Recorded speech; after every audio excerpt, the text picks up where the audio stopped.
오늘은 특별히 예배 드리기 전에 코로나19로 인해서 이렇게 만나 뵙지 못한 분들이 참 많이 보이시는데요. 우리 옆에 있는 분하고 한번 인사 나누고 예배를 드렸으면 좋겠습니다. 마스크는 벗지 마시고 악수하지 마시고 반갑습니다. 고생 많이 하셨습니다. 고생 많이 하셨습니다. 이렇게 얼굴 뵙고 같이 예배 드릴 수 있어서 너무 하나님께 감사드립니다. 반주에 맞춰서 묵상 기도 드림으로 5월 17일 스승의 주일 2부 예배를 하나님께 드리겠습니다.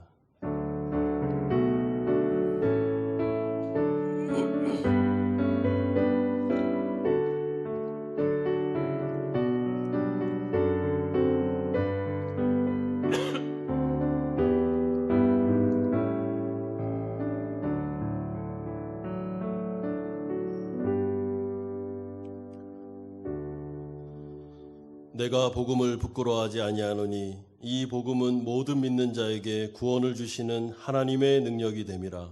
먼저는 유대인에게요 그리고 헬라인에게로다. 복음에는 하나님의 의가 나타나서 믿음으로 믿음에 이르게 하나니 기록된 바 오직 의인은 믿음으로 말미암아 살리라 함과 같으니라. 아멘. 거룩하신 아버지 하나님, 하나님의 은혜로 사랑하는 성도님들 한자리에 모여 하나님께 예배하게 하시니 감사드립니다. 이런 평범한 일상이 얼마나 감사한 일인지를 우리는 요즘 깨닫고 있습니다. 아버지 하나님, 오늘 이 시간 우리를 찾아와 주시고 우리에게 말씀하여 주시며 다시 한번 새로운 힘과 능력을 얻는 시간이 되게 하여 주시옵소서. 하나님의 긍휼이 이 온 땅을 덮기를 소망합니다. 하나님의 은혜가 우리 사랑하는 성도님들의 인생을 주장하기를 원합니다. 이 예배를 하나님께서 흠양하여 주시옵소서. 감사드립니다. 예수님의 이름으로 기도드리옵나이다. 아멘. 손을 앞으로 내미셔서 은혜의 하나님의 보좌 앞으로 우리 나아가시겠습니다. 주의 보좌로 나아갈 때 어떻게 나가야 할까요? 주의 보좌로 나아갈 때에 어떻게 나가야 할까? 나를 구원한 주의 십자가 그것을 믿으며 가네. 주님의 보좌로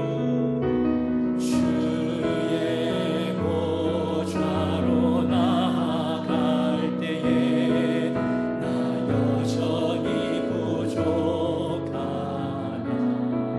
나를 부르신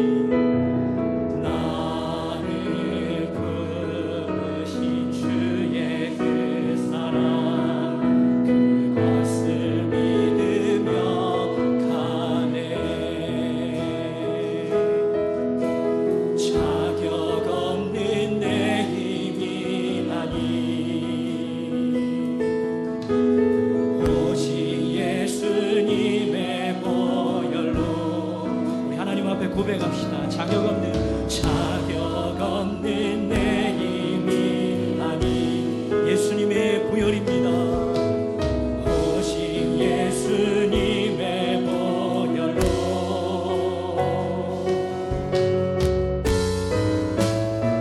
십자가의 보혈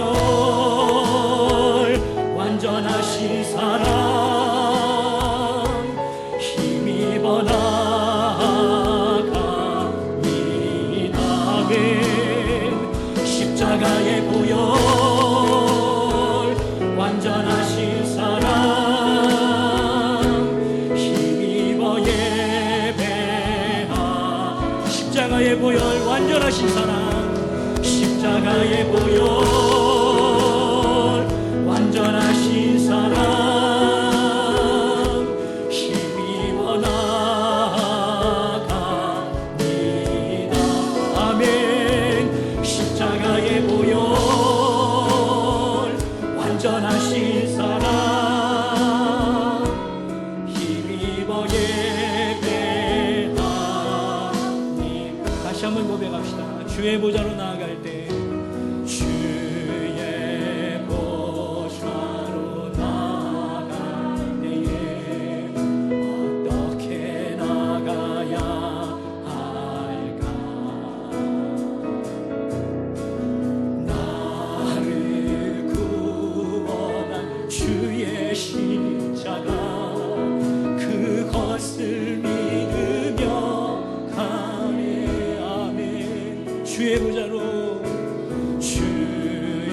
시간에 하나님의 보좌 앞으로 우리 마음을 다하여 나아가십시다.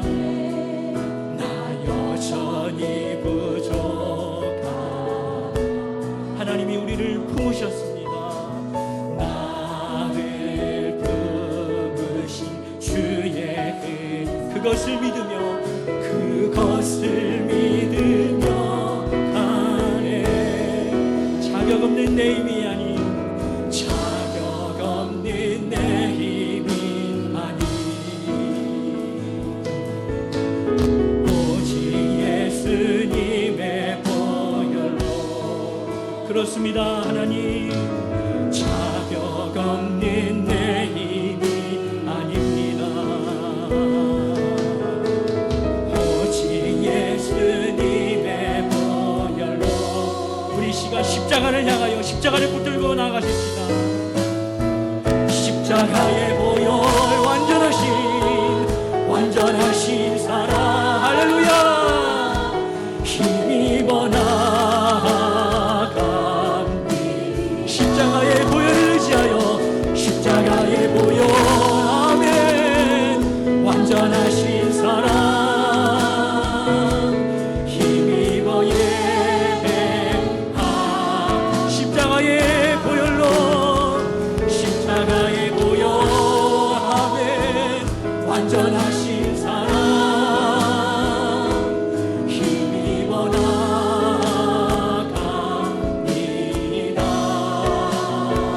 십자가의 보혈. 완전하신 사랑. 힘입어 예배. 하나님, 이곳을 덮어주시옵소서. 이곳을 덮으소서. 이곳을 비춰주시옵소서. 이곳을 비추소서.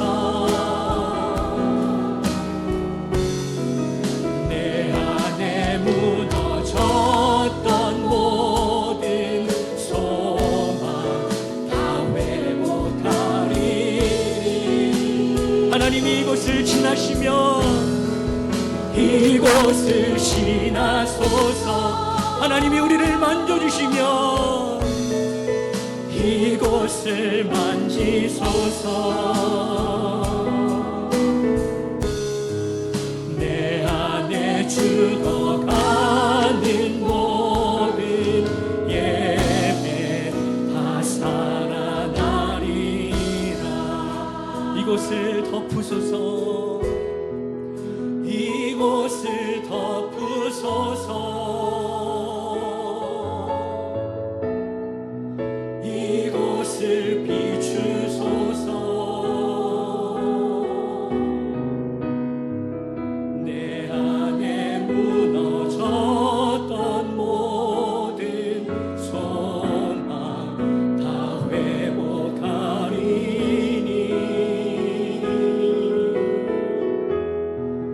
이곳을 지나소서. 이곳을 만지소서. 우리 예배가 내 안에 죽어가는 모든 예배 다 살아나리라. 지극히 높은 주님의 지극히 높은 주님의 나 지성소로 들어갑니다. 세상의 신 벗고서 주 보좌 앞에 엎드리니. 내 주를 향한 사랑과 그 신뢰가 사그러져 하늘로부터 이곳에 장막이 덮인. 우리 다 같이 일어나셔서 고백하시겠습니다. 이곳을 덮으소서. 이곳을 덮으소서. 하나님,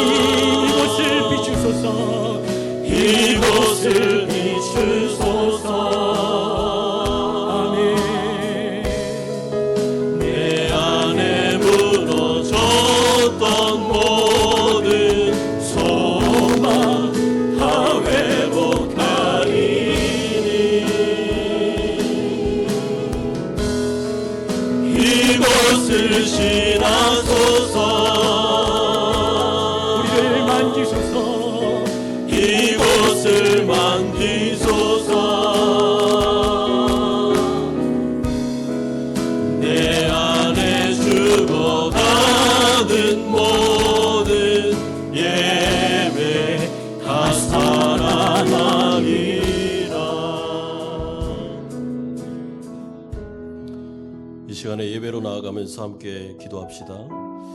코로나19라는 한 번도 경험해보지 않은 강력한 적을 우리가 만났습니다. 이 세상이 완전하지 않고 불안하다는 것을 우리는 경험하고 있습니다. 전 세계 모든 사람들이 당황하고 있습니다.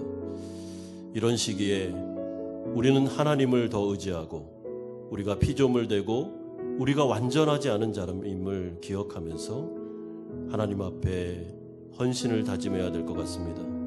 하나님이 필요함을, 하나님이 절대적으로 우리의 주인 되어 주셔야 됨을, 하나님이 나의 도움이 되셔야 됨을 우리는 강하게 느끼고 있습니다.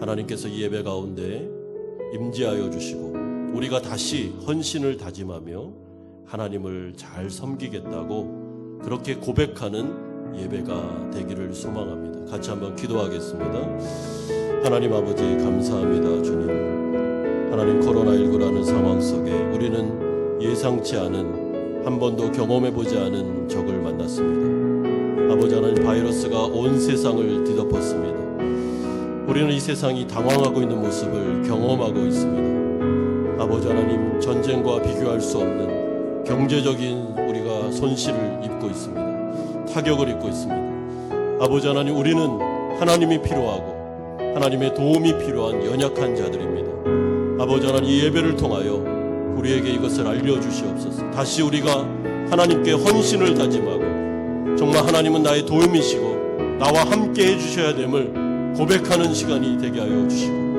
이 예배 가운데 하나님의 말씀을 통하여 우리가 다시 소망을 얻고 새 힘을 얻는 놀라운 시간이 되게 하여 주시옵소서.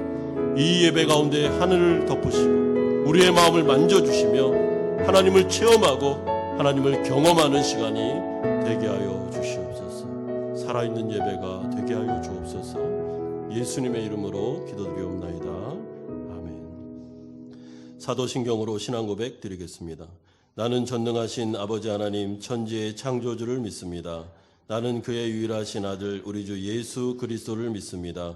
그는 성령으로 잉태되어 동정녀 마리아에게서 나시고 본디오 빌라도에게 고난을 받아 십자가에 못 박혀 죽으시고 장사된 지 사흘 만에 죽은 자 가운데서 다시 살아나셨으며 하늘에 오르시어 전능하신 아버지 하나님 우편에 앉아 계시다가 거기로부터 살아있는 자와 죽은 자를 심판하러 오십니다. 나는 성령을 믿으며 거룩한 공교회와 성도의 교제와 죄를 용서받는 것과 몸의 부활과 영생을 믿습니다. 아멘. 다 함께 자리에 앉으셔서 35장 찬송 드리겠습니다.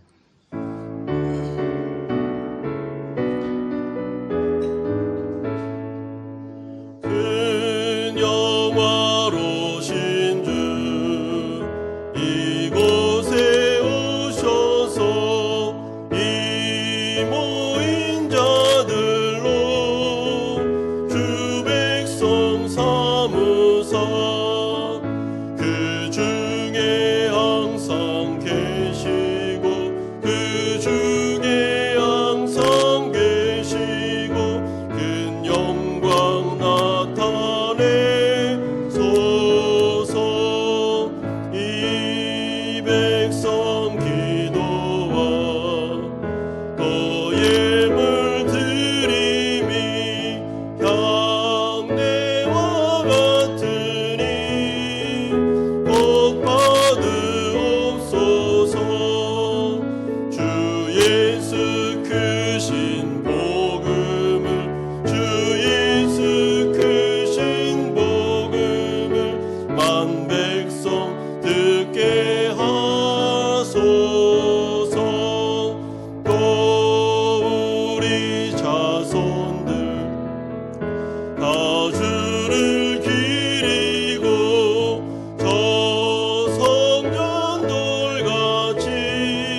참 좋으신 하나님, 은혜를 감사드립니다. 독생자 예수 그리스도를 이 땅에 보내주시고 고난의 십자가를 통하여 죄와 사망의 골짜기에서 방황하는 저희들을 구원해 주시고 영원한 생명으로 인도해 주신 아버지 하나님께 감사와 영광과 존귀와 찬양을 올려드립니다. 저희들을 측량 못할 은혜로 채우시며 늘 성령의 감화와 넘치는 사랑으로 채우시는 참 좋으신 하나님 아버지, 시작한 한 주도 감사와 기쁨이 충만할 수 있도록 저희 마음을 새롭게 해 주시옵소서. 저희들의 영혼을 소생시켜 주시고 마음에는 소망을 주시고 믿음 속에는 진리의 길을 허락해 주셔서 저희들 마음속에 품은 주님 주신 사명과 비전을 꼭 이루어 나갈 수 있도록 저희 모두를 의의 길로 인도해 주시옵소서. 좋으신 하나님, 오른 가정의 달입니다. 우리 한마음연합교회 모든 성도님들 주님 주신 말씀대로 부모를 공경하며 부부가 서로 사랑하며 자녀를 말씀으로 양육하며 살아가고 있는지 되돌아보게 하옵소서. 바쁜 일상 가운데에서도 늘 우리 부모님 공경하며 위로하며 주님 품 안에서 은혜로운 삶 살아가실 수 있도록 보살펴드리고, 특히 저희 부부들 말씀 안에서 서로 존경하며 사랑하며 배려하는 행복한 관계 되게 해 주시옵소서. 가정마다 믿음의 공동체로 세워주시고 하나님의 은혜 안에서 부모와 자녀가 서로 사랑하고 기도하며 선을 이루어가는 행복한 가정, 믿음의 가정이 되게 하옵소서. 오직 우리 주님 한 분만이 우리 가정의 중심이 되게 하옵시고 주님의 사랑과 은혜의 향기가 가정에 가득히 채워지게 하옵소서.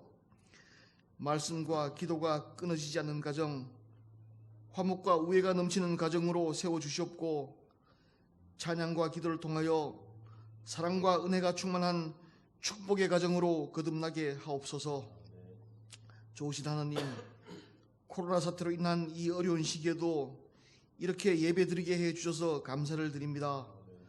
코로나 사태가 하루속히 종식되게 해주셔서 온 세계 열방 가운데에도 모든 예배가 온전히 회복되게 하옵소서. 코로나 사태로 인하여 고통받는 가정과 직장과 사업장이 있습니다. 이 모든 부분들 하느님 아버지께서 친히 개입해 주시고 긍휼을 베풀어 주셔서 이 난관을 무사히 잘 극복할 수 있도록 지혜와 용기와 능력을 허락해 주시옵소서.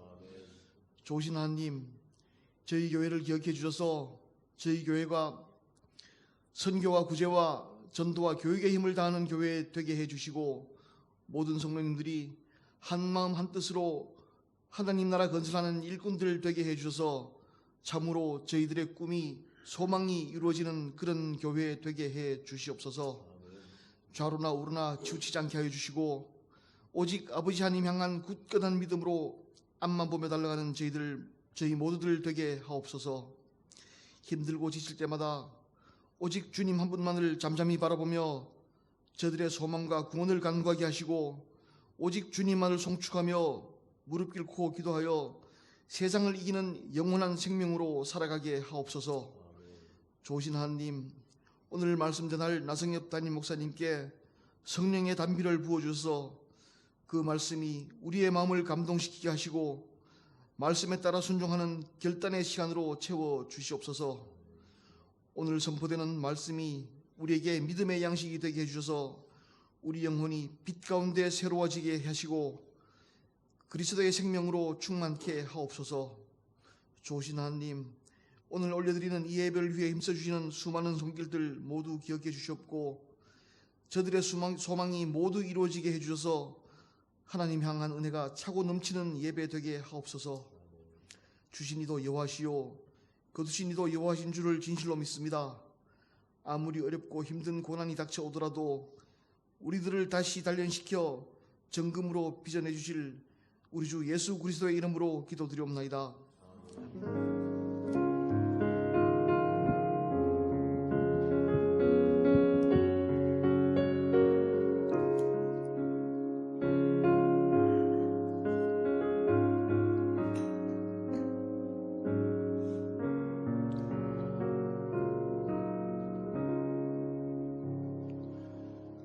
오늘 우리에게 주시는 하나님의 말씀은 신약성경 로마서 1장 1절에서 7절까지의 말씀입니다.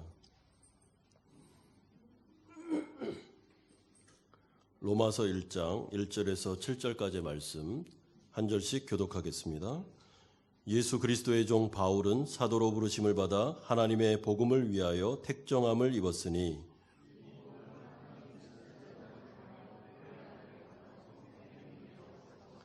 그의 아들에 관하여 말하면 육신으로는 다윗의 혈통에서 나셨고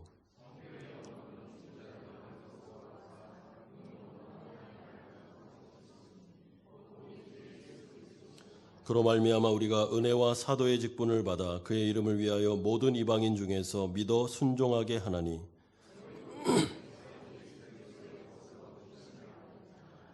7절 같이 읽겠습니다. 로마에서 하나님의 사랑하심을 받고 성도로 부르심을 받은 모든 자에게 하나님 우리 아버지와 주 예수 그리스도로부터 은혜와 평강이 있기를 원하노라. 아멘. 우리가 인생을 살아가면서 어떤 것의 진위 여부, 그러니까 이게 진짜인지 가짜인지를 판가름하기 위해서는 그것을 판가름할 수 있는 시금석이 필요합니다. 요즘에는 진단 키트라고 이렇게 비유할 수도 있겠는데요.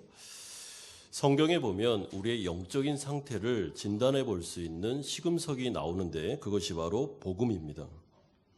그러므로 복음은 너무나도 중요한 기독교 안에 있는 보화 중의 보화인 것입니다.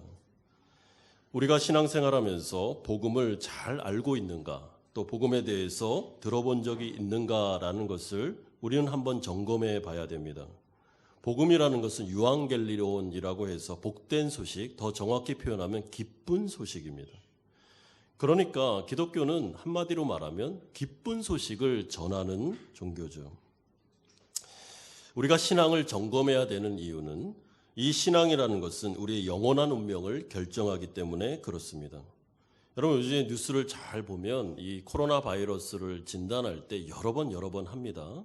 왜냐하면 그 음성이 나왔다고 하더라도 또 한번 해보면 양성이 나올 수 있기 때문에 이것을 많이 합니다. 그리고 노약자 같은 경우는 더 철저하게 합니다. 왜냐하면 그 면역력이 약하기 때문에 만약에 바이러스가 잘못 걸리면 안 되기 때문에 그런 것이죠. 그런 점에서 우리도 신앙을 여러 번 체크하고 점검해서 내가 정말 참된 크리스찬이 맞는지 아니면 아직까지도 여전히 회심하지 않았는지를 우리는 한번 생각해 볼 필요가 있는 것입니다. 예전에 저는 데이비 웰스라는 신학자가 쓴 신학 실종이라는 책을 읽은 적이 있습니다. 이 책은 부흥과 개혁사라는 그 기독교 서적에서 출판사에서 나왔는데 이 부흥과 개혁사의 대표가 백금산 목사님이라는 분입니다. 이분이 이 책의 추천사에서 이렇게 쓴 것을 읽어본 적이 있습니다. 웰스의 이 책은 오늘날 우리의 가벼운 복음주의 교회의 놀이터에 던져진 진리의 폭탄이다. 그러면서 현대 복음주의 교회에 대해서 그는 이렇게 평가를 내리고 있습니다. 개인주의라는 질병, 대중주의라는 질병, 심리주의라는 질병에 걸려서 성경적인 신학 자체가 실종된 유사 기독교다라고 말한 적이 있습니다. 여러분 만약에 이 진단이 정말 맞다면 변질되고 왜곡된 이상한 기독교를 우리가 접했다면 우리는 빨리 시급하게 우리의 진위 여부, 신앙의 진정성을 다시 한번 체크해 볼 필요가 있는 것이죠. 저는 이런 점에서 이번 코로나19를 상황을 보내고 이렇게 지내가면서 제 마음속에 우리 성도님들과 함께 복음을 한번 찬찬히 제대로 살펴보고 싶다는 마음이 들었습니다. 그래서 갈라디아서를 할까 고린도전서를 할까 이렇게 기도하는 가운데 이 로마서의 말씀이 마음에 많이 와닿습니다. 왜냐하면 로마서는 그야말로 복음 중의 복음, 이렇게 표현하면 좋을지 모르겠지만 순도 100%의 복음을 가지고 있습니다. 여러분 이 성능은 그러니까 100%의 그 양성을 끄집어낼 수 있는 진단 키트와 같습니다. 그게 로마서입니다. 그래서 우리는 오늘부터 시작해서 이 로마서를 찬찬히 우리 한마음 공동체가 함께 한마음으로 살펴보려고 합니다. 로마서는 어떤 배경에서 쓰여졌냐 하면은 바울이 3차 선교 여행 중에 그 고린도 근처에 있는 갱그라라는 지역에서 로마 성도들을 붙잡아 주기 위해서 보낸 편지입니다. 여러분, 로마라는 것은 우리가 역사적으로 알다시피 굉장히 발달된 도시였습니다. 그래서 법의 원천지고 문명의 중심지며 시인들과 예술가들이 가득한, 헬라 철학이 정말 발전할 대로 발전한, 상상을 초월했던 그런 도시가 바로 로마입니다. 여러분, 로마 가운데 복음이 들려졌으며 그 가운데 이 복음을 통하여 그리스도인이 된 사람들이 있었고, 이들에게 이제 바울은 로마서를 통해서 이들을 붙잡아 주려고 합니다. 그런데 문제는 이 로마 교회는 바울이 세운 교회도 아니고, 바울은 로마를 한 번도 가본 적이 없습니다. 물론 로마에 있었던 성도들은 바울을 알고 있었겠죠. 그러나 이것은 로마에 대해서 바울은 가보지도 않은 상태에서 이들의 소식을 들었는데, 이들이 복음과 기독교 진리에 대해서 참 어려움을 겪고 있다는 소식이었습니다. 우리가 알다시피 이들은 많은 정보가 있었습니다. 많은 철학이 있었고 많은 공격이 있었죠. 그렇기 때문에 복음, 예수 그리스도, 그분의 십자가 부활이라는 소식은 사실 그 당시에 그렇게 좋은 소식이 아니었고, 어떻게 보면 그 십자가라는 것은 저주의 상징이기 때문에 철학적으로 따지면 굉장히 밑에 있는 철학으로 그렇게 여겨졌던 것입니다. 이런 수많은 정보와 철학과 이런 싸움 속에서 이 로마에 있었던 성도들이 마음속에 갈등이 일어나고 있었던 거죠. 정말 이것이 복음이 제대로 된 하나님의 말씀일까? 이것은 능력일까? 이것은 모든 것을 이길 수 있는 힘일까? 라는 생각들이 그들에게 있었고, 이것을 알고 있었던 사도 바울은 하나님의 사도로서 이제 이들에게 복음을 증거해 주므로 다시 이들을 영적으로 붙잡아주는 치료제, 어떻게 보면 백신을 계속해서 공급해줘서 이들을 붙잡아 주려고 하고 있는 것입니다. 이런 점에서 우리는 이 말씀을 우리에게도 적용해 볼 필요가 있습니다. 여러분, 우리가 살아가는 이 세상이 로마와 같이 굉장히 복잡합니다. 여러분, 수많은 정보 속에 우리는 노출되어 있습니다. 우리는 매체를 통해서 많은 철학들, 사상들, 그리고 수많은 설교들, 이야기들을 듣고 있습니다. 거기에서 중심을 잘 잡고 참된 기독교에 따라서 우리가 걸어갈 수 있는 방법은 하나밖에 없습니다. 성경에 나와 있는 진리, 복음입니다. 이 순도 100%의 복음을 우리는 듣고 우리 자신을 다시 돌아보면서 이 말씀 붙잡고 살아가는 것, 이것이 중요하다고 생각이 듭니다. 첫 번째로 우리가 살펴볼 내용은 바울이 자신을 소개하는 모습이 1절에 나오고 있습니다. 제가 서론에서 말씀드린 대로 바울은 로마 교회를 세운 자도 아니고 로마 교회를 한 번도 가본 적이 없습니다. 그렇기 때문에 다른 서신서와 달리 이 로마서를 보시면 그 앞부분에 있는 자기소개가 굉장히 자세하면서도 길게 나옵니다. 너무나도 당연하죠. 한 번도 만나본 적이 없으니까요. 그러면서 1절에 사도 바울은 자신을 두 가지 측면에서 소개하는데, 첫 번째가 자신을 예수 그리스도의 종으로 소개하고 있습니다. 여기서 이 종이다라는 말은 헬라어로 둘로스라는 말로 노예라는 뜻입니다. 더 정확히 말하면. 여러분, 우리가 알다시피 이 당시에 노예는 주인의 소유였죠. 그렇기 때문에 그 사람에게는 자유가 없습니다. 철저하게 주인에 종속된 사람이고, 그렇기 때문에 주인의 명령에 절대 복종해야 되는 사람입니다. 예수 그리스도의 노예다, 이 말은 내가 이제부터 예수 그리스도에게 충성하는 사람이다, 이런 뜻입니다. 여러분, 그런데 이 소개는 사실은 바울에게만 해당되는 소개가 아니고 이거는 보편적인 소개입니다. 다시 말해 로마서를 받아보고 있는 로마 교인들도 이들이 정말 예수를 믿었다면 이들은 신변의 정체성의 변화가 일어나게 되는데, 그들은 모두 다 예수 그리스도의 노예들이 된다는 것입니다. 그러므로 이 말은 나만 노예가 아니고 여러분들도 이제는 예수 그리스도의 노예가 됐습니다 라는 뜻이죠. 여러분, 이 말을 좀 더 구체적으로 설명해 주기 위해서 로마서 14장에 가보시면 이에 대한 언급이 나오고 있습니다. 7절에 우리 중에 누구든지 자기를 위하여 사는 자가 없고 자기를 위하여 죽는 자도 없도다. 우리가 살아도 주를 위하여 살고 죽어도 주를 위하여 죽나니 그러므로 사나 죽으나 우리가 주의 것이로다. 주의 것이로다. 주의 소유가 되었다라는 뜻이죠. 여러분, 우리가 예수를 믿고 나면 중대한 신분의 변화가 일어납니다. 정체성의 변화. 우리는 그리스도의 소유가 됩니다. 그분의 노예입니다. 여러분, 그러므로 우리는 이 시금석을 가지고 우리를 한번 돌아볼 수 있습니다. 내가 예수를 믿었는데 여전히 내 인생의 주인이 나라면, 그리스도가 주인 되지 않고 내가 내 인생을 주도하고 살고 있다면 우리는 우리의 신앙을 다시 한번 점검해 봐야 됩니다. 우리가 예수님을 주인으로 모셨다라는 말 속에는 그분에게 나의 모든 소유를 이양했다라는 말이 포함되는 것입니다. 나의 몸과 시간과 미래, 나의 가족, 나의 자녀들, 그리고 나에게 있는 소유, 재산, 이 모든 것들은 이제 그리스도의 것이 되었습니다. 우리는 그분의 종으로서 그 나라 백성들이 됐고 그분의 다스림을 받고 있는 것입니다. 그러므로 예수님을 진짜 믿은 사람에게는 청지기 정신이 있습니다. 여러분, 청지기가 무엇입니까? 주인이 맡긴 것을 그가 대리로 맡아서 다스리는 것을 말하죠. 관리하는 것을 말합니다. 여러분, 우리가 예수를 믿고 나면요, 우리의 가정은 내게 아닙니다. 하나님의 겁니다. 우린 청지기입니다. 그래서 그 가정의 가장들은 자꾸 생각해야 될 게, 하나님이 주인이고 나는 청지기니까 하나님의 뜻에 따라 가족을, 자녀들을 양육해야 되겠다라는 생각을 해야 됩니다. 우리의 사업처, 우리의 직장도 사실은 우리가 일군 게 아닙니다. 물론 우리가 노력해서 피땀 흘려 일군 게 맞죠. 그러나 하나님이 은혜로 선물로 주신 터전입니다. 기업이죠. 그렇기 때문에 우리는 하나님으로부터 맡아서 이것을 책임지며 관리할 뿐입니다. 하나님께서 달라 그러면 줘야 됩니다. 우리의 소유에 대해서 하나님이 소유권을 주장하시면 기꺼이 그것을 드려야 되는 것입니다. 이것이 바로 그리스도의 노예다라는 뜻입니다.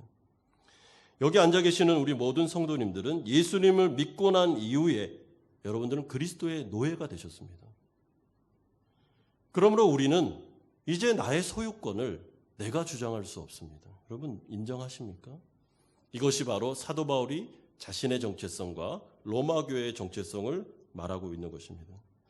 여러분, 우리는 이 세상에서 천년만년 살지 않습니다. 우리에게 주어진 모든 것은 이 땅 가운데 살 때 하나님이 주신 선물입니다. 우리가 죽으면 다 놓고 가야 됩니다. 하나님이 것이기 때문에. 우린 나그네 인생입니다. 이것이 바로 우리의 정체성입니다. 그러나 사도 바울은 자신을 두 번째로 사도라고 말하고 있습니다. 1절에 사도로 부르심을 받은 하나님의 복음을 위하여 택정함을 받은 자라고 소개하고 있습니다. 여러분, 이것은 첫 번째 말했던 그리스도의 노예라는 말, 보편성을 갖는 게 아니고 사도라는 말은 특정한 사람들에게만 쓰는 것입니다. 그러니까 예수님의 12 제자들, 그리고 마지막 13번째 사도 바울까지가 사도고 그 이후에는 사도가 없습니다. 여러분, 사도는 세 가지의 그 조건을 만족해야 되는데 하나님으로부터 직접 부름을 받아야 되고, 두 번째는 예수를 눈으로 부활하신 주를 목격해야 됩니다. 증인들입니다. 그리고 세 번째는 그 복음을 전하라고 보냄받은 자가, 예수님으로부터 직접 보냄받은 자가 바로 사도입니다. 여러분, 이런 점에서 사도 바울이 사도성을 갖는 이유는 그가 다메섹에서 부활하신 예수를 두 눈으로 봤기 때문에 그렇습니다.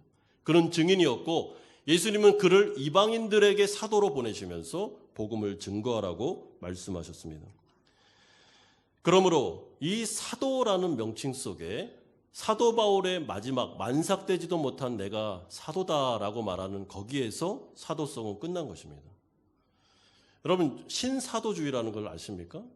요즘에 어떤 사람들이 일어나가지고 내가 사도다, 내가 선지자들의 그 계열을 잇고 있다라고 말하는 사람이 있다면 그 사람은 거짓말쟁이입니다. 그건 성경을 정면으로 부인하는 것입니다. 여러분, 특별히 신천지 이만희는 사도다라고 말하지도 않고요, 자기가 그리스도라고 말합니다. 또 다른 성령이다 이렇게 말합니다. 완전히 사기꾼이죠. 여러분, 완전히 이상한 말입니다. 현혹될 필요가 없습니다. 그러므로 사도성은 바울에게서 끝났습니다. 지금 이 사도 바울이 내가 사도다라고 강조하는 이유가 무엇일까요? 사도는 증인이잖아요. 내가 이제부터 증거하는 로마 교회에 소개시켜주고 있는 이 복음은 내가 사도로서 두 눈으로 목격한 것을 증언하는 내용이기 때문에 이거는 순도 100%의 진리다. 이것을 강조하고 싶은 것입니다. 여러분, 다른 지방에 가서 에베소서나 아니면 에베소나 빌립보나 아니면 갈라디아 이런 데 가서는 이렇게까지 굳이 바울이 자신을 소개할 필요가 없습니다. 이미 아니까요. 그러나 로마는 바울을 잘 모르고 있었습니다. 그래서 내가 사도이기 때문에 이제부터 내가 편지 형태로 보내는 이 복음은 하나님의 말씀이다 라는 것을 강조하고 있습니다. 두 번째로, 그러면서 이제 본격적으로 복음이 무엇인지를 2절에서 4절에 설명하고 있습니다. 여러분, 오늘 우리가 1절에서 7절까지 살펴보는 이 내용은 인사말에 해당합니다. 편지에서 서론입니다. 그런데 바울은 이 서론에서부터 복음을 설명하고 있습니다. 물론 요약이긴 하지만요. 로마서 전체가 복음을 설명하는데 요약이긴 하더라도 이 복음을 이 인사말부터 들고 나오는 이유는 바울이 이 복음에 대한 확신이 있었으며 이것이 너무나도 중요한 로마 교회를 붙잡아주는 백신들과도 같은 것임을 알고 있었기 때문에 그렇습니다. 그러면서 이제 복음을 설명하기 시작합니다. 여러분, 여기 계신 분들 신앙생활 오래 하셨는데 한번 누가 와서 복음이 뭐예요? 라고 그러면 잘 설명하실 수가 있습니까? 어떻습니까? 복음에 대한 많은 이야기를 들었죠. 우리는 체계적으로 복음을 들어본 적이 있을까라고 생각해 볼 필요가 있는데 이제부터 우리는 체계적으로 복음이 뭔지를 설명할 것입니다. 그러므로 누가 옆에 와서 이제부터 복음이 뭐예요? 물어보면 로마서를 다 듣고 난 이후에는 우리 성도님들이 그분에게 정확하게 복음을 소개시켜 드려야 됩니다. 2절에 보시면 이 복음은 하나님이 선지자를 통하여 그의 아들에 관하여 성경에 미리 약속하신 것이라 3절에 그의 아들에 관하여 말하면, 자, 이 복음은 무엇입니까? 그의 아들에 관한 이야기입니다. 이게 정의입니다. 그의 아들이라는 것은 성부 하나님의 독생자 예수 그리스도에 대한 이야기가 복음입니다. 너무 간단하죠? 누가 와서 복음이 뭡니까? 하면 예수 그리스도에 대한 이야기입니다. 이제부터 그 복음을 알려드리겠습니다. 하면 됩니다. 여러분, 근데 이 복음은 사도 바울을 비롯한 복음 증거자들이 꾸며내거나 만들어낸 소설이 아닙니다. 신화가 아닙니다. 그래서 2절에는 뭘 강조하고 있습니까? 성경에 미리 약속하신 것이라. 여기서 말하는 성경은 구약 성경을 말합니다. 예수 그리스도는 이미 구약 성경에 예언되어 있었습니다. 그리고 그분에 대한 설명이 쭉 구약 성경을 통해서 주어지다가 때가 되어 그분이 육신을 입고 진짜 오셨다. 이것이 바로 복음의 내용입니다. 바울이 이 부분을 강조하는 이유는 이 당시에 복음은 그 복음 증거자들이 꾸며낸 이야기고 소설이고 신화다라는 공격이 있었기 때문에 그렇습니다. 여러분, 지금도 마찬가지죠. 자유주의를 비롯한 그 많은 무신론자들이 성경에 대해서 뭐라 그럽니까? 이건 짜집기다. 이거는 소설이다. 이건 신화야. 어떻게 이런 걸 믿을 수 있어? 라고 말합니다. 여러분, 도올이라는 사람 아십니까? 예. 아주 본격적으로 이제는 성경에 대해서 너무 우스운 이야기를 많이 하는데 뭐 대항할 필요도 없을 것 같습니다. 전제가 잘못됐으니까요. 도올 김영옥이라는 사람은 성경을 사실은 하나님의 말씀으로 전체로 믿지 않습니다. 여러분, 그러나 오늘 본문이 사도 바울이 하는 말씀이 무엇입니까? 이것은 꾸며낸 이야기가 아니고 역사적인 사실임을 강조하고 있습니다. 그러므로 이 말씀을 통해서 이제 복음을 자세하게 설명해 줍니다. 하나님의 아들에 대한 이야기 3절에 보시면 육신으로는 다윗의 혈통에서 나셨고 성결의 영으로는 죽은 자들 가운데서 부활하사 능력으로 하나님의 아들로 선포되셨으니, 여러분, 이 3절에서 4절을 동사만 이렇게 딱 따가지고 보면 복음이 요약이 딱 됩니다. 예수 그리스도는 나셨습니다. 그는 죽으셨습니다. 부활하셨습니다. 승천하여 하나님 나라의 왕이 되셨습니다. 그리고 성령을 부어주심으로 새로운 시대를 여셨습니다. 이게 복음의 요약입니다. 자, 그러면 우리의 마음속에 이런 생각을 품으셔야 됩니다. 왜 그분은 이 땅에 오셨지? 왜 십자가에 죽으셨지? 왜 부활하셨지? 굳이 라는 의문이 들어야 되죠. 그러면 진리가 풀리기 시작합니다. 왜 복음은 이게 바로 기쁜 소식이 될까? 라는 생각을 갖는 것입니다. 여러분, 예수님은 구약 성경에 보면 다윗의 혈통, 이 말은 메시아라는 뜻인데, 메시아는 헬라어로 그리스도입니다. 기름 부음을 받은 자, 구원자라는 뜻입니다. 자, 예수님은 이 땅에 오셨습니다. 왜요? 구원자로 오셨습니다. 그러면 우리의 마음속에 구원자가 왜 왔지? 라는 생각이 들죠. 이 세상은 구원받을 사람들로 채워져 있기 때문에 구원자가 필요했던 것입니다. 만약에 우리가 죄가 없었다면, 죄에 오염되지 않았거나 이 세상이 난파되지 않는다면 굳이 구원자는 올 필요가 없죠.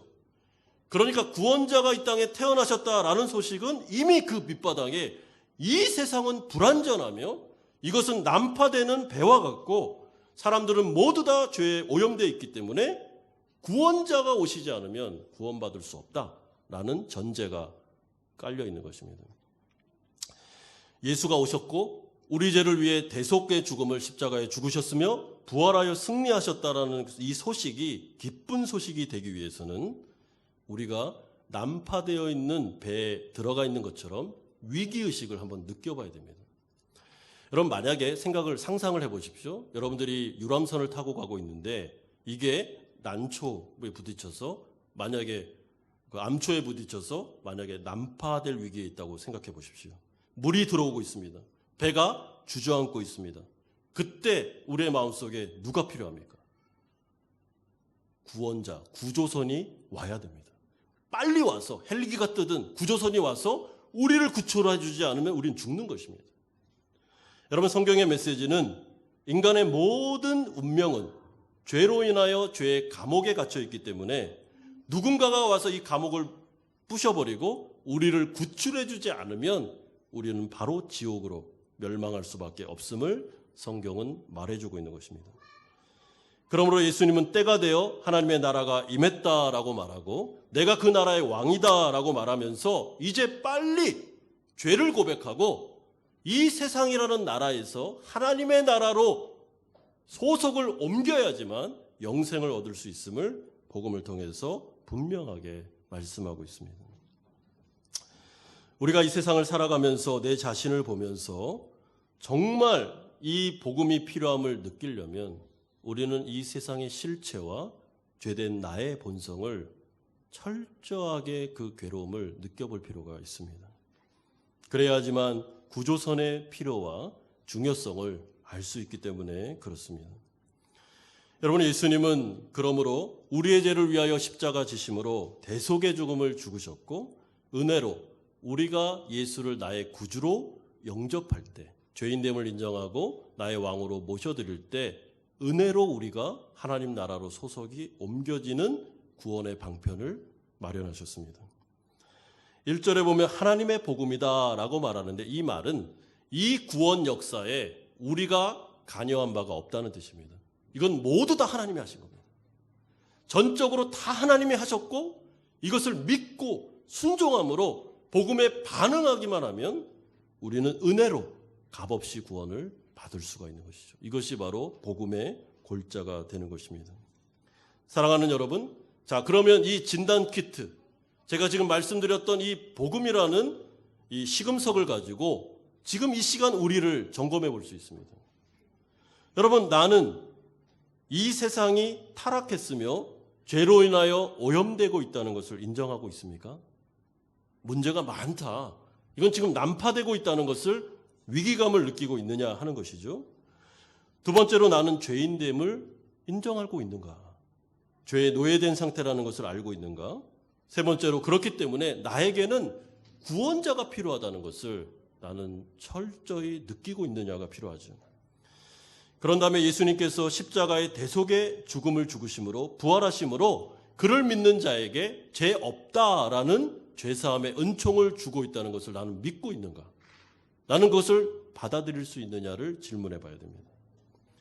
만약에 받아들일 수 있다면 그분을 나의 구주, 나의 하나님으로 영접하고 이제는 하나님 나라 백성이 되어 예수 그리스도의 노예로 나는 살아갈 것이다. 나는 그렇고 싶다라는 마음이 있는지를 물어봐야 됩니다. 그러고 나면 이제 성령의 시대를 통해서 새로운 시대가 열렸기 때문에 예수를 구주, 왕으로 영접하는 사람에게는 은혜로 하나님의 나라 소속으로 옮겨지는 역사가 일어나게 됩니다. 여러분, 제가 말씀드린 이 복음의 요약을 딱 들으시고 이것이 정말 마음속에 믿음으로 순종으로 맞습니다. 저는 죄인입니다. 저는 구원자가 필요합니다. 예수가 나의 구주가 되셨으면 좋겠습니다. 나의 마음속에 오셔서 왕이 되어 주옵소서라고 고백하는 순간 성령의 은혜를 통해서 그분은 참된 크리스찬이 됩니다. 여러분, 여기 가운데 이 자리에 앉아 계신 우리 성도님들 가운데 그 복음을 통해서 믿음의 고백을 통해서 구원이 확실한 분들은 하나님의 나라 백성이 되었음을 생각하셔도 됩니다. 우리의 소속은 이제 하나님의 나라입니다. 세 번째는 이렇게 영접한, 그래서 거듭난 로마 교회 성도들을 향해서 사도 바울이 축복의 메시지, 축하의 메시지를 하고 있습니다. 5절에서 7절까지 나오고 있는데요. 여러분, 이제부터 이 사도 바울은 이 인사말에서 여러분들을 이제 축하합니다, 여러분들 정말 축복합니다 라면서 막 이 흥분된 감정을 감추지를 못합니다. 왜냐하면 하나님의 은혜가 이들에게 임했기 때문에 그렇습니다. 그렇게 복잡하고 다양한 그런 헬라 철학이 팽배해지고 있었던 그 로마, 그 상황 속에서도 이들은 그리스도의 복음을 받아들였습니다. 은혜죠. 그리고 난 다음에 엄청난 하나님의 혜택이 이들에게 주어졌기 때문에 사도 바울은 이들을 향하여 축하 메시지를 하고 있습니다. 이 자리에 앉아 계신 우리 성도님들, 복음을 듣고 예수 그리스도를 믿어서 그의 친백성이 되었다면 여러분들은 축하받아도 마땅한 분들입니다. 여러분, 이런 축하를 한번 들어본 적이 있습니까? 와, 정말 축하합니다. 우리가 대학에 합격하면 축하를 받죠. 직장에 들어가면 축하를 받습니다. 그런데 그거와 비교도 안 되는 거듭남의 역사는 엄청난 축하를 받을 일입니다. 그러면서 7절에 이렇게 축하하고 있습니다. 하나님 우리 아버지와 주 예수 그리스도로부터 은혜와 평강이 있기를 원하노라. 여러분, 이렇게 들어보면 기원문 같죠? 은혜와 평강이 있으면 좋겠습니다, 이런 뜻 같지만 더 정확하게 표현하면 그런 뜻이 아닙니다. 이것은 이미 여러분들에게는 하나님의 은혜와 평강이 있습니다라는 재확인의 표현입니다. 여러분들이 예수를 믿었습니까? 그렇다면 여러분들은 은혜와 평강 안으로 들어와 있습니다. 그러므로 이제부터는 그 은혜와 평강을 더 많이 누리십시오. 이것이 정확한 표현입니다. 여러분, 우리에게 주어진 은혜가 무엇입니까? 우리는 하나님의 사랑받는 자가 되었습니다. 예수 믿기 전까지는 하나님의 사랑이, 그 십자가의 사랑이 우리에게 없었습니다. 여기 앉아 계시는 모든 성도님들은 하나님이 사랑하시는 존재들입니다. 그리고 우리들은 친백성이 되었습니다. 이제는 우리가 하나님을 아빠, 아버지라고 부를 수 있습니다. 여러분, 이 로마 교회 안에는 유대인들도 있었지만 이방인들도 있었거든요. 근데 유대인들에게 있어서 특별히 하나님을 아빠, 아버지라고 부른다는 것은 충격 중에 충격입니다. 감히 누가 하나님을 아빠라고 부릅니까? 예수님을 비롯한 사도 바울이 오늘 본문을 통해서 성도들에게 지금 하고 있는 말은, 여러분들은 사랑받는 하나님의 백성들이 되었기 때문에 이제부터는 하나님께 나아갈 때 아빠라고 부르면서 나아가라는 것입니다. 이것이 우리에게 주어진 영적인 혜택입니다.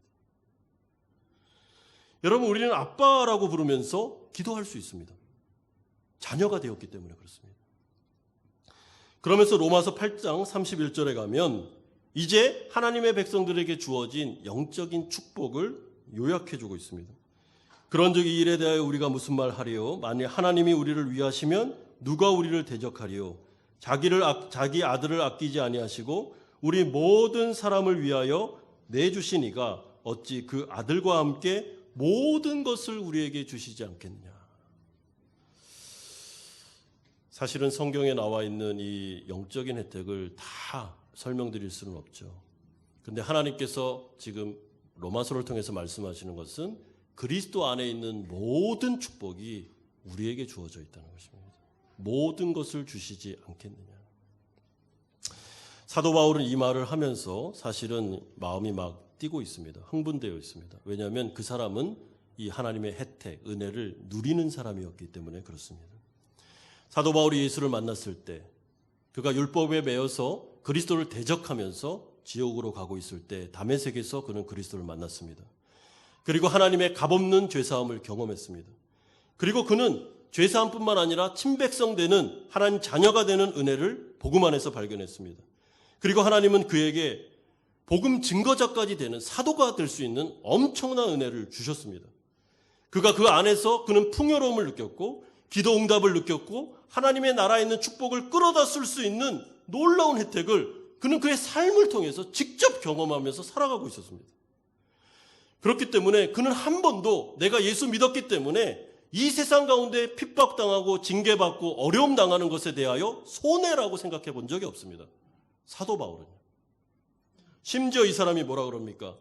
내가 그리스도를 알고 나니 이 세상에 있는 모든 것들은 배설물로 여긴다. 똥이다 똥! 라고 할 정도로 그는 그리스도가 강렬하게 그에겐 축복이었으며 그 안에 있는 모든 은혜를 다 누렸던 자들입니다. 그러므로 이 말은 그냥 미사옥으로 글로 쓴 메시지가 아닌 그가 체험한, 지금도 체험하고 있는 메시지임을 우리는 기억할 필요가 있습니다. 여러분, 어떤 분들이 이렇게 생각하는 분들이 있는데 나는 예수 믿어서 손해봤어, 나는 예수 믿어서 망했어, 이런 말을 하시는 분들이 있다면 그것은 오해입니다. 여러분, 예수 믿으면 우리가 손해보는 게 아닙니다. 망하는 게 아닙니다. 좀 세상적인 표현으로 하면 수지 맞는 겁니다. 수지. 대박입니다. 대박.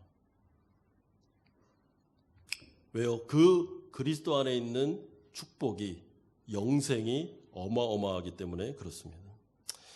제가 비유적으로 설명하면 이렇습니다.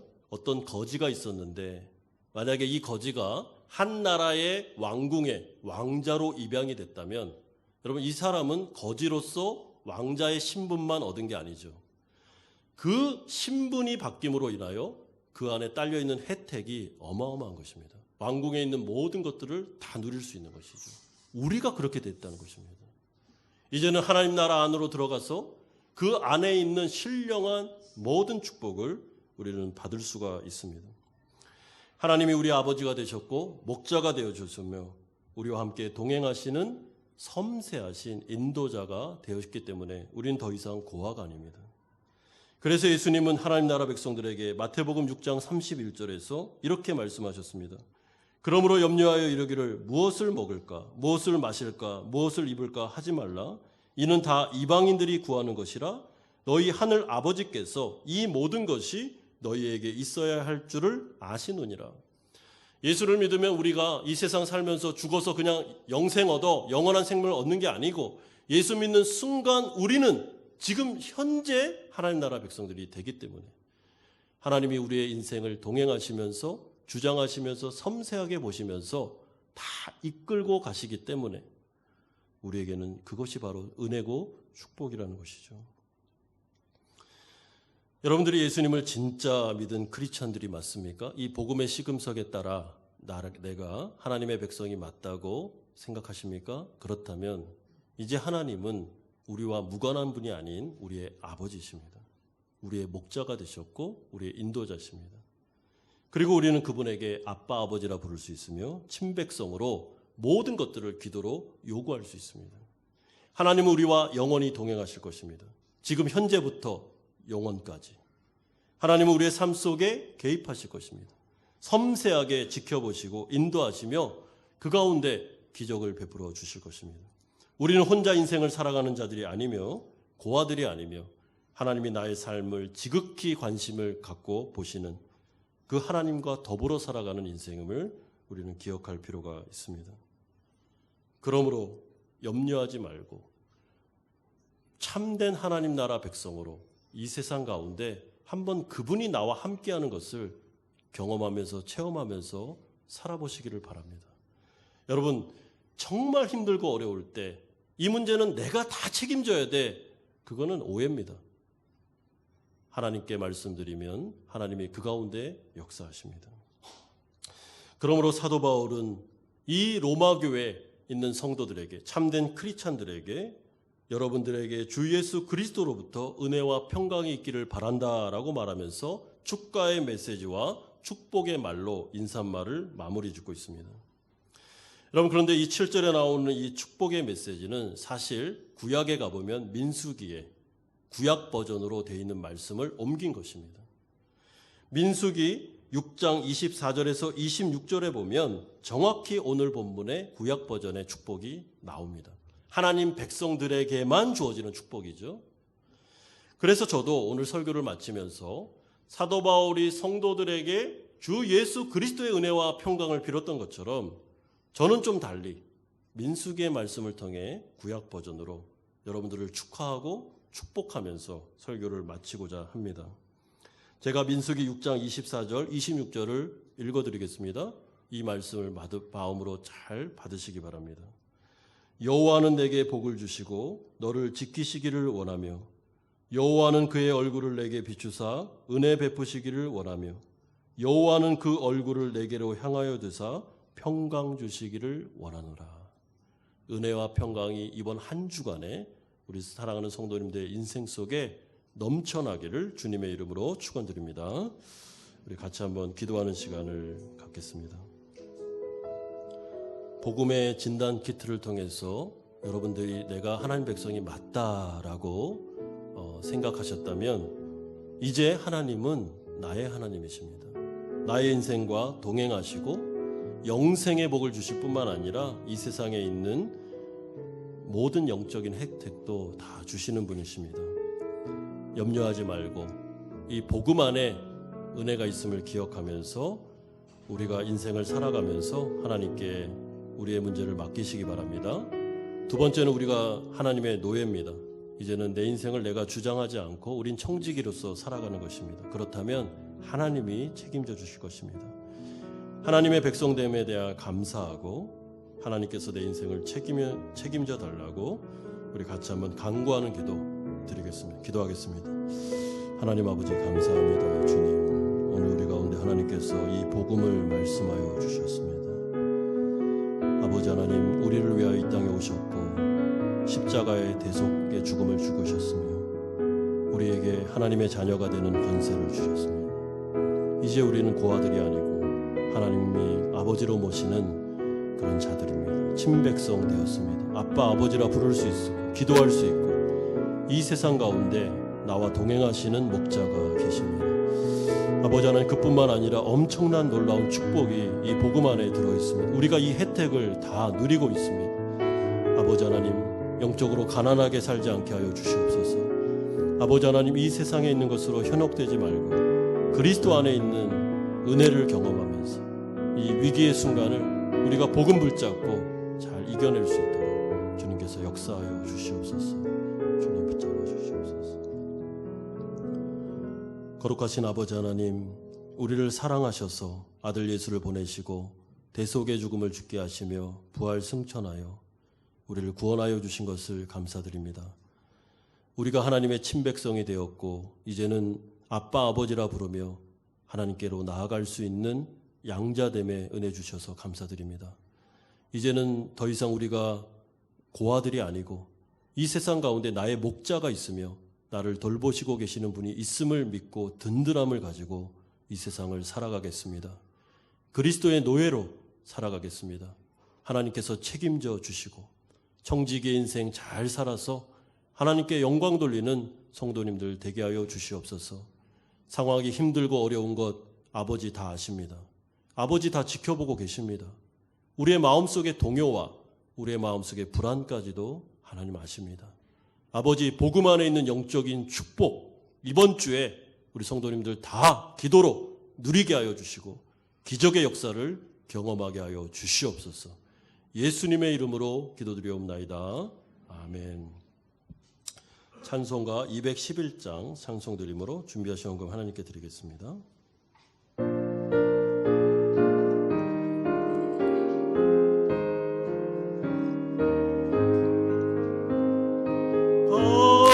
값비싼 양유를 주께 드린 막달라 마리아 본받아서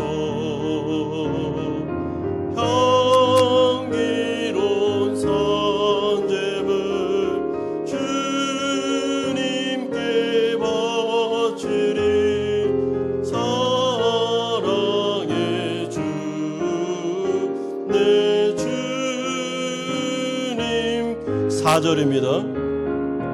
인생의 황혼이 깃들어서 이 땅의 수고가 끝날 때에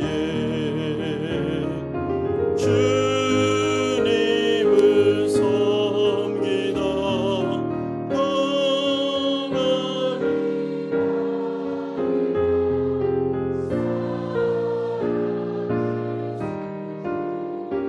내 주님께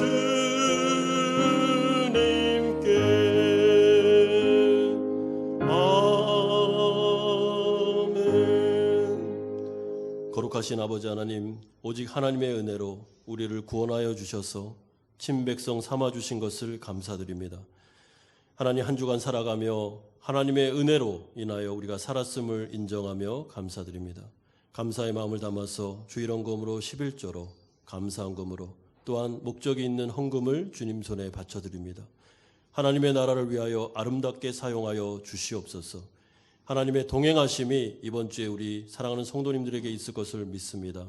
하나님, 헌신을 다짐하오니 주님께서 이 헌신을 받아 주옵소서. 때로는 몸으로 시간으로 하나님께 드리는 이 헌물을 하나님께서 흠양하여 주시옵소서. 특별히 우리 사랑하는 자녀들을 주님 손에 맡겨드립니다. 하나님, 이들이 어디 있든지 간에 외국에서 불이익을 당하거나 어려움 당하지 않게 하시며 공복무하는 자녀들 건강 상하지 않도록 영육간의 강건함을 허락하여 주옵소서. 특별히 우리 고3 아이들 이번 연도에 많은 혼란이 있사오니 아버지 하나님 중심을 잡고 하나님께 믿음으로 드려서 하나님 아버지 앞에서 이 일들 잘 감당해낼 수 있도록 그 가정들을 붙잡아 주옵소서. 아버지, 면역력이 약하거나 어려움을 당하고 있는 우리 성도님들 하나님께서 안수하여 주셔서 치료의 역사를 이루어 주시기를 소망합니다. 아버지, 특별히 사업장과 직장을 축복하시며 아버지, 이 위기 속에 지혜를 주시고 믿음을 주셔서 피할 길을 주셔서 잘 인내함으로 감당해낼 수 있도록 은혜 주시고 코로나19가 하루속히 종식되고 백신이 개발되어 아버지 새로운 세상을 맞이할 수 있도록 은혜 내려 주시옵소서. 감사드립니다. 예수님의 이름으로 기도드리옵나이다. 아멘. 교회 소식을 전해드리겠습니다. 오늘은 우리 스승의 주일입니다. 그래서 우리 교육자들 우리 교회에서 이렇게 꽃을 좀 준비해 주신 것 같습니다. 그래서 우리 네 분 우리 목사님들에게 꽃이 있는데 오늘 제가 대표로 받고 우리 목사님들은 나가실 때 전해드리도록 하겠습니다.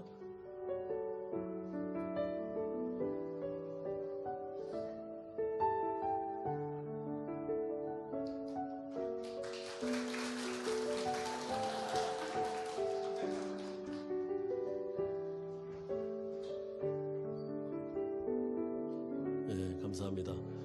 스승의 주일인데 우리 선생님들에게도 참 감사드리고 우리 아이들 잘 가르쳐 주시기를 부탁드립니다. 우리 차량 스케줄이 좀 뒤쪽에 복사본이 나와 있습니다. 좀 많이 바뀌어서 좀 불편함이 있으실 텐데 코로나로 인해서 있는 것이니까 좀 많이 이해해 주시고 뒤편에 있는 우리 그 복사본이 필요하신 분들은 가져가셔서 사용하시면 되겠습니다. 할렐루야 찬양대는 우리 코로나가 안정될 때까지 당분간 우리 운영하지 않도록 하겠습니다. 코로나19로 인해서 종교 생활의 제재가 다 해제가 되었습니다. 그럼에도 불구하고 우리 마스크 착용, 발열 체크, 손 소독 이걸 생활화해 주시고 당분간 악수는 우리 자제해 주시기를 부탁드리겠습니다. 목장이 6월 첫 주부터 개강하겠습니다. 영적 성장학교가 다음 주부터 개강하는데 우리 아직 하지 못하신 분들은 우리 최지영 집사님, 임지연 집사님에게 신청해 주시면 차량부터 해서 좀 조율할 게 많기 때문에 빠른 시간 내에 신청해 주시면 감사하겠습니다. 지난주에 우리 차미숙 집사님 등록하셨습니다. 안포에 계신 분인데요. 우리 교회 예전에 연합교회 다니셨던 우리 집사님이십니다. 다시 호치민에 오셔서 이렇게 등록하시게 되었습니다. 만나시면 많이 환영해 주시면 감사하겠습니다. 우리 다 같이 일어나서 주기도문 찬양하고 축도로 예배를 마치겠습니다.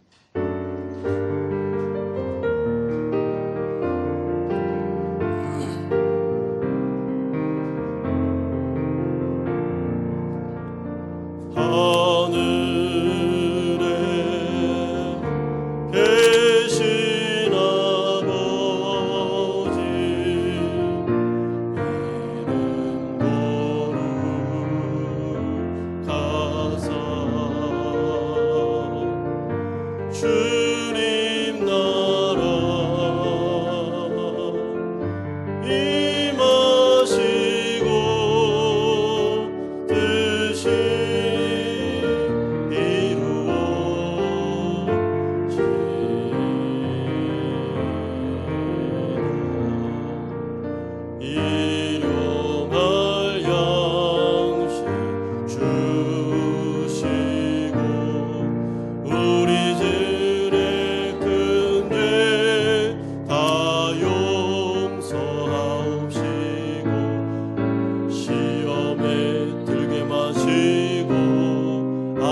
하나님 아버지의 사랑하심과 성령 하나님의 교통 충만하심이 복음을 통하여 은혜로 구원받아 하나님이 주시는 영적인 혜택을 다 누림으로 이 세상 가운데 축복받은 인생 살기를 소망하는 사랑하는 성도님들의 머리 위에와 이들의 가정과 직장과 사업처 위에 사랑하는 자녀들과 선교사님들 머리 위에 사랑하는 주일학교 교사들 머리 위에 이제부터 영원토록 함께 있을지어다.